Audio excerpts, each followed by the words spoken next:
کچھ خبریں شوبز کی رنگا رنگ دنیا سے۔ معروف اداکار، صداکار اور ہدایت کار طلعت حسین طویل علالت کے بعد انتقال کر گئے۔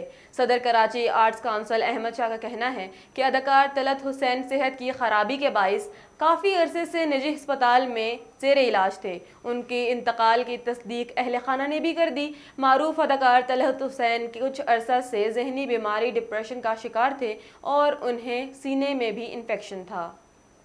مقبول ترین ڈرامے عشق مرشد میں بھلے کا ڈائیلاگ بول کر شہرت حاصل کرنے والے اداکار علی گل ملا نے سعودی اداکار درفشاں سلیم کو وزن کم کرنے کا مشورہ دے دیا۔ علی گل ملا حال ہی میں نجی ٹی وی شو میں شریک ہوئے جہاں انہوں نے مختلف معاملات پر کھل کر بات کی۔ پروگرام کے ایک سیگمنٹ میں جب علی گل ملا سمیت دیگر شرکاء کو درفشاں سلیم کی تصویر دکھا کر ان سے اداکارہ کے بارے میں رائے لی گئی تو کامیڈین نے اداکارہ کو وزن کم کرنے کا مشورہ دے دیا۔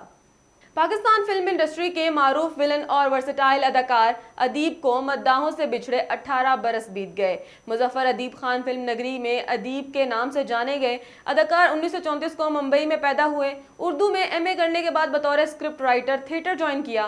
ادیب کچھ عرصہ تک پرتھوی راج کے تھیٹر سے بھی منسلک رہے۔ اداکار نے فلمی کیریئر کا آغاز ثانوی کرداروں سے کیا اور بھارت میں متعدد فلموں میں جلوہ گر ہوئے۔